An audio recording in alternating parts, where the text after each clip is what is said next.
दोस्तों, हमारा ब्रह्मांड जो लगभग 200 आकाश गंगाओं का घर है, यहाँ इतनी आकाश गंगाएं हैं कि अगर आप इन्हें गिनने बैठे तो आपको 6,500 साल लग जाएंगे।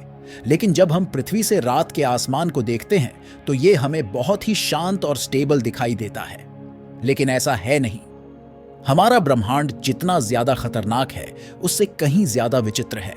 हम ऐसा इसलिए कह रहे हैं क्योंकि यहाँ मौजूद तारे, नेबुलास और कई आकाश गंगाएं ऐसी हैं जो नासा और इसरो जैसी स्पेस एजेंसीज को भी सोचने पर मजबूर कर देती है।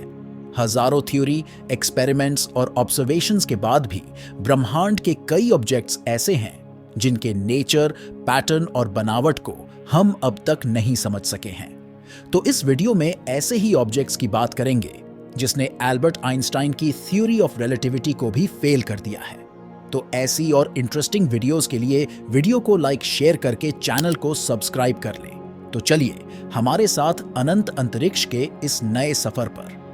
पृथ्वी से 20,000 लाइट ईयर दूर और हमारी आकाश गंगा से 46,000 लाइट ईयर दूर एक अजीब तारा मौजूद है जिसने वैज्ञानिकों के भी होश उड़ा दिए हैं। साल 2002 में जब इसे हबल टेलीस्कोप से ऑब्जर्व किया गया तो वैज्ञानिकों ने यह देखा कि ये तारा अपना मास लाइट की स्पीड से भी ज्यादा गति से अपना मास अंतरिक्ष में छोड़ रहा है। लगातार 2 महीने में इस तारे की इमेजेस ली गई और ये पाया गया कि ये स्टार जिस गति से एक्सपैंड हो रहा है उससे एल्बर्ट आइंस्टाइन की थ्योरी ऑफ रिलेटिविटी भी फेल हो रही है। और कुछ ही महीनों में इसके 3 लाइट ईयर में फैल जाने से नासा के वैज्ञानिक भी हैरान रह गए थे, क्योंकि फिलहाल हम ये जानते हैं कि इस ब्रह्मांड में लाइट की स्पीड से ज्यादा स्पीड किसी की नहीं है और ना ही किसी ऐसी चीज को देखा गया था जिसकी स्पीड लाइट से भी ज्यादा हो। लेकिन यह तारा जिस तरह से लाइट के स्पीड से भी ज्यादा स्पीड से फैल रहा था, उससे नासा को यह लगा कि यह तारा सुपरनोवा धमाके में खत्म होकर अपना मास अंतरिक्ष में छोड़ रहा है। लेकिन ये इस स्पीड से होगा इसका अंदाजा किसी को भी नहीं था। V838 मोनोसेरोटिस नाम के इस तारे की इमेज आप स्क्रीन पर देख सकते हैं कि कैसे ये फैलता ही जा रहा है और वैज्ञानिक भी इसे समझ नहीं पा रहे हैं। और जनवरी 2002 में जब हबल ने इसे देखा तब ये हमारे सूर्य से भी 6 लाख गुना अधिक ब्राइट नजर आ रहा था। आज से 20 साल पहले हमारी आकाश गंगा में इससे ज्यादा ब्राइट ऑब्जेक्ट किसी ने भी ऑब्जर्व नहीं किया था। V838 मोनोसेरोटिस एक वेरिएबल स्टार है, मतलब ये कि इसकी लाइट पृथ्वी में मौजूद किसी भी टेलीस्कोप से ऑब्जर्व करने पर बदलती ही रहती है। इस इमेज के बीच में आप एक रेड स्टार को देख सकते हैं। उस समय वैज्ञानिक ये मानते थे कि ये सुपरनोवा से भी छोटे धमाके, जिसे नोवा कहा जाता है, उसके कारण ये तारा अपना मैटर अंतरिक्ष में रिलीज कर रहा है। नोवा एक ऐसा खगोलीय इवेंट है जिसमें एक तारा ज्यादा ही ब्राइट और ग्लो करता हुआ दिखाई देता है। ज्यादातर ये बाइनरी सिस्टम में होता है जहां 2 तारे एक दूसरे के चक्कर लगाते हैं। इस सिस्टम में एक तारा बेहद विशाल होगा और दूसरा तारा बहुत ही छोटा व्हाइट ड्वार्फ की कैटेगरी का होता है। तो जब व्हाइट ड्वार्फ अपने लार्ज कंपेनियन स्टार के करीब आ जाता है तब वो अपनी ताकतवर ग्रेविटी से उस विशाल तारे के मैटर को अपनी ओर खींचने लगेगा। इससे व्हाइट ड्वार्फ स्टार की सतह पर एक घना वातावरण बनने लगेगा और इस वातावरण में ज्यादातर हाइड्रोजन होती है जो हॉट व्हाइट ड्वार्फ के कारण बहुत ज्यादा गर्म हो जाएगी और फिर आपको ऐसा लगेगा जैसे एक तारे में सुपरनोवा धमाका हुआ हो। लेकिन ये मैटर ही है जो एक तरह का रनअवे फशन या हमें फ्यूज होता हुआ दिखाई देता है। V838 भी इसी वजह से हमें इतना ज्यादा विशाल दिखाई दे रहा था। लेकिन जब यह लाइट की स्पीड से भी ज्यादा स्पीड से फैल रहा था तब वैज्ञानिकों ने इस रहस्य को जानने के लिए और डीप रिसर्च शुरू की। अपनी रिसर्च में उन्होंने पाया कि यह स्टार वास्तव में एकदम ठीक है और इसके चारों तरफ का मैटर भी ठीक ठाक स्पीड से ही फैल रहा है। लेकिन लाइट एको के कारण यह हमें टेलीस्कोप से इतना विशाल दिखाई दिया कि पहली बार में हम इसके आकार को समझ ही नहीं सके। लेकिन यह लाइट एको क्या होता है और कैसे यह किसी ऑब्जेक्ट की इमेज को विचित्र बना देता है, आइए जानते हैं।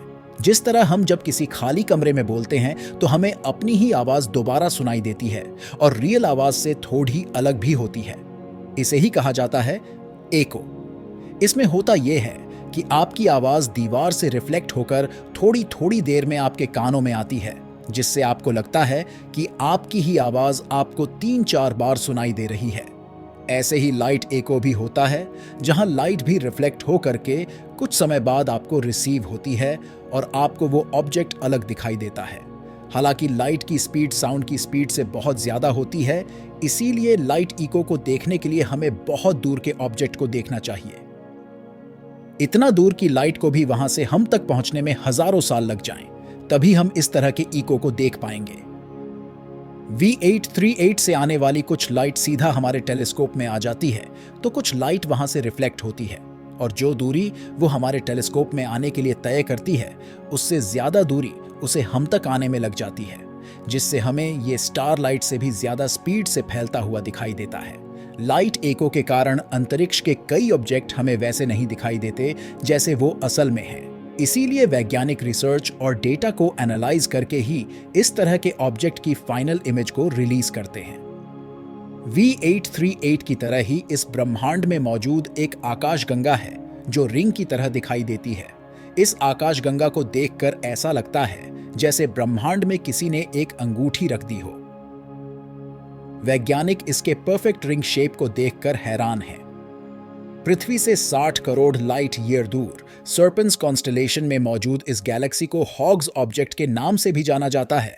जब 1950 में पहली बार इसे खोजा गया था, तब वैज्ञानिक आर्थर हॉग ने इसे एक प्लैनेटरी नेबुला समझा था।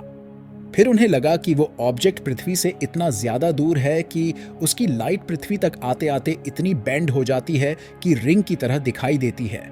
इस प्रोसेस को कहा जाता है ग्रेविटेशनल लेंसिंग। लेकिन हॉग की ये बात सही नहीं बैठती है और जब हबल टेलीस्कोप जब इस गैलेक्सी की हाई क्वालिटी इमेज लेता है, तो नासा के वैज्ञानिक भी हैरान रह जाते हैं, क्योंकि अंतरिक्ष में ज्यादातर एलिप्टिकल, स्पाइरल और इरेगुलर आकाशगंगाएं देखने को मिलती हैं। पर इस तरह की परफेक्ट रिंग शेप की गैलेक्सी 0.1% ही हैं। मतलब कि इस विशाल ब्रह्मांड में मौजूद 200 अरब आकाशगंगाओं में केवल 20 करोड़ आकाशगंगाएं इस शेप की हो सकती हैं। इसीलिए इन्हें खोज पाना असंभव हो जाता है और कम संख्या में होने के कारण वैज्ञानिक इन पर रिसर्च भी नहीं कर सकते हैं। इसीलिए ये रिंग शेप गैलेक्सीज कैसे बनी, ये आज भी एक रहस्य है। अगर हम इस रिंग शेप गैलेक्सी की अपनी मिल्की वे गैलेक्सी से तुलना करें, तो ये हमारी गैलेक्सी की आधी है।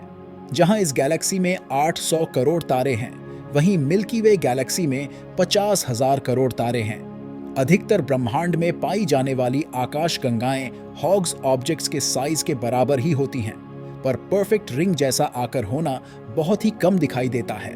अगर आप इस गैलेक्सी को ध्यान से देखें, तो आप इसके ब्राइट न्यूक्ली और रिंग के बीच के गैप को साफ देख सकते हैं। ऐसा लगता है कि ये इसका हिस्सा ही नहीं है, क्योंकि इस गैप में आप कई स्टार क्लस्टर्स यानी तारों के झुंड और कई रिंग गैलेक्सी भी देख सकते हैं, जो कि हैरान करने वाला है। कभी कभी ऐसा भी लगता है कि रिंग और ब्राइट दिख रहा इसका हिस्सा दोनों अलग अलग गैलेक्सी हैं और इस तरह से अलाइन है कि रिंग जैसी लगती है, लेकिन वास्तव में ये एक ही गैलेक्सी है। अगर यहाँ कोई सभ्यता रहती होगी तो वो अपनी इस आकाश गंगा को अलग तरह से देखते होंगे। खैर, 60 करोड़ लाइट ईयर दूर मौजूद ये गैलेक्सी 60 करोड़ साल पहले जैसी रही होगी, वैसे ही हम उसे देख पा रहे हैं। तो हो सकता है आज ये अपनी बनावट से अलग भी दिखती हो, और आज ये कैसी दिखती होगी उसका पता हमें आज से 60 करोड़ साल बाद ही लगेगा।